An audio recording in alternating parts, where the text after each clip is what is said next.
Bapak Ibu Saudara makan Allah. Jadi ketika disebut huwallah, huwa itu adalah perbendaharaan yang tersembunyi. Lalu Allah mengenalkan dirinya menjadi Allah. Nah, proses dari huwa ke Allah ini panjang.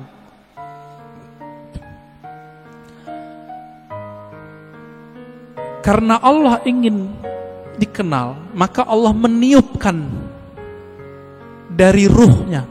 Tiupan inilah yang disebut dengan tiupan yang bernama Ahmad.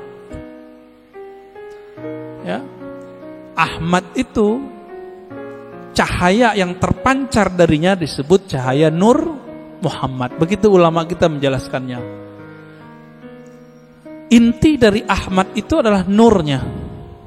Maka sebagaimana disebutkan dalam hadis Imam Bukhari, innallaha yanzuru ila qulubikum. Allah memandang ke sentral jiwamu. Apa sentral jiwamu? Yaitu qalbu. Qalbunya Ahmad adalah Nur Muhammad. Maka Allah pandanglah nur itu. Pernah enggak Bapak Ibu saudara makan Allah, waktu dulu kita sekolah, kita dipelototin oleh guru kita? Keringetan enggak? Keringetan ya? Atau kita baru jatuh cinta dengan seseorang, terus kita dipelototin nama dia, beradu mata, keringat dingin Pak. Yang pernah jatuh cinta, ya mau jatuh cinta lagi nggak Pak? Ya, jatuh cinta tuh enak tapi capek, ya, capek di jantung itu, deg-degan terus, ya. Tapi enak Pak ya, kayaknya mau coba lagi nih, berkeringat. Maka di saat Allah Subhanahu wa ta'ala, sang pemilik ruh, sang peniup, memandang kepada hasil tiupannya yang bernama nur itu, berkeringatlah nur itu, meneteslah dari nur itu yang disebut 124.000 tetesan. Itulah rahasianya, filosofinya, hikmahnya. Kenapa jumlah para nabi dan rasul 124.000?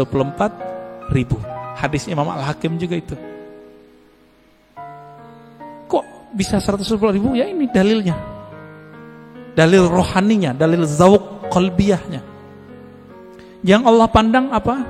Nur Muhammad sallallahu alaihi wasallam. Yang itu yang Nabi Muhammad sallallahu alaihi wasallam mengatakan, kuntu nabiyan, aku sudah diangkat jadi nabi. Sudah dipandang oleh Allah. Itulah kenabian beliau. Inilah yang dikatakan beliau, aku sudah jadi nabi sebelum Nabi Adam. Inilah kata-kata dari Allah SWT. Tidaklah aku utus engkau Muhammad kecuali rahmat untuk sekalian alam. Alam pertama itulah bernama alam, ya, tetesan itu, alam nur itu. Dan kabar gembiranya Bapak Ibu yang melekat Allah, saudara, semoga kita termasuk bagian ini ya. 124.000 itu kan semua semua nabi dan rasul. Karena Nabi Muhammad mengatakan la nabiyya ba'di, tiada nabi lagi setelahku. 124.000 itu masih ada enggak? Masih. Tapi pangkatnya sekarang bukan seorang nabi. Pangkatnya adalah seorang wali. Ala inna awliya Allah la khaufun alaihim wa la hum yahzanun. Tapi kalbunya itu warisan dari kalbunya para nabi. Inilah makna hadis al ulama warasatul anbiya. Ulama itu mewarisi nabi. Saya mau tanya Pak, kalau saya sebut kepada anak saya, kamu pewarisku, dia berarti keluarga saya enggak? Dia lahir dari tulang sumsum saya yang dititipkan Allah ke rahim pasangan kita. Lahirlah anak itu. Secara biologis dia berhak menerima waris biologis, waris fisik. Begitu juga siapa yang kecipratan nur ini, dia disebut pewaris para nabi. Dialah sebenarnya keluarga nabi. Inilah makna hadis Nabi. Ketika ditanya, bagaimanakah cara salawat kepada engkau hai Muhammad, hai Rasulullah? Apa jawaban Nabi? Qulu Allahumma salli ala Muhammad wa ala ali Muhammad. Katakanlah hai sahabatku, ya Allah sampaikan salam, rindu, sayang, cinta kepada Nabi Muhammad dan keluarga Muhammad. Jadi siapa keluarga Muhammad? Terbagi dua. Ada keluarga nasab, ada keluarga sanad. Siapa keluarga Muhammad sallallahu alaihi wasallam? Dua. Ini kan enggak Habib semua nih. Habib paling Habib guys doang ya enggak? Ya. Habib fulan, ya. Mereka dapat kemuliaan menjadi Habib. Bapak menyesal enggak? Protes enggak kepada Allah? Kok enggak terlahir sebagai Habib? Protes enggak, Pak? Enggak boleh protes kita. Ya. Kenapa dia terlahir sebagai Habib, kenapa kita tidak? Itu ada rahasianya di alam tadi. Kenapa hari ini ada orang beriman, ada yang tidak? Itu rahasianya di sana semua.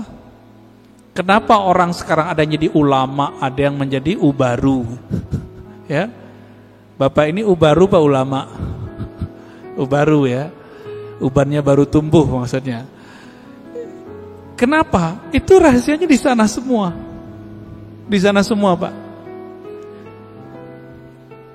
Ketika Allah memandang kepada Ahmad Nur Muhammad ini, yang dipandangkan nurnya. Nur ini kalau menetes ke dalam kalbu kita, makanya orang-orang ini akan rindu kepada Nabi Muhammad sallallahu alaihi wasallam. Akan rindu kepada yang meniupkan roh Nabi Muhammad sallallahu alaihi wasallam. Kerinduan ini yang tak terhingga, ya, nggak ada habis-habisnya itu. Inilah makna dari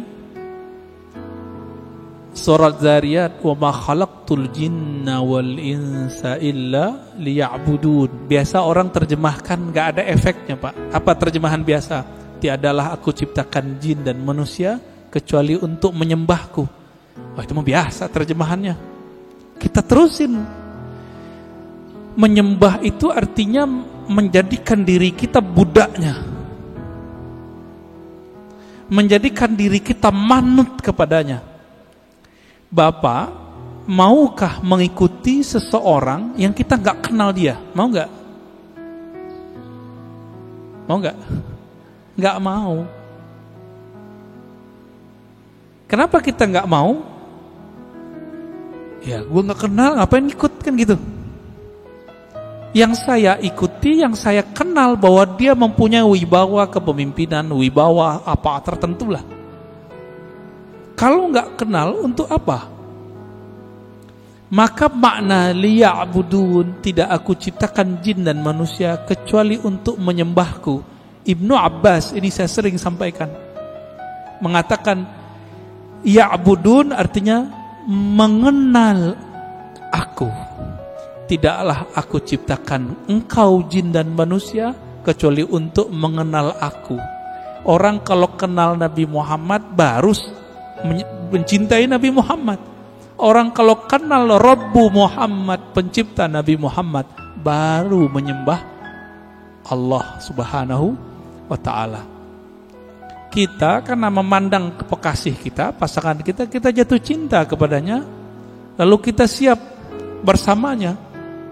Kita siap menghabiskan apa yang kita punya untuknya. Ini gak kenal Allah, pantas susah tahajud.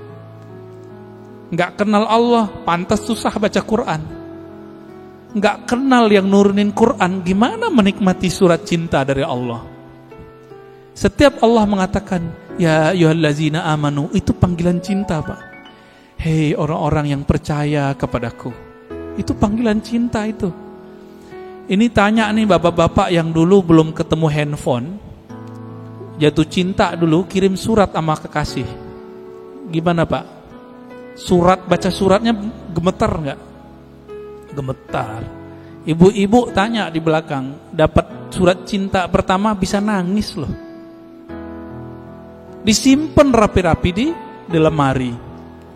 Kalau supaya nggak ketahuan sama orang tua, disimpan. Ya, di bagian tertentu. Enggak bisa juga, kata ustadz kita, disimpan di hati, ustadz. Ya. Begitu.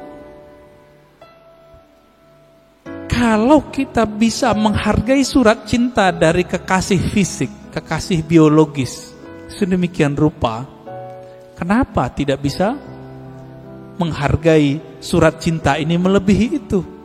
Ini kan aneh. Berarti nggak kenal kepada yang mengirim surat cinta. Karena tidak kenal, apa yang terjadi? Kita meremehkan surat itu.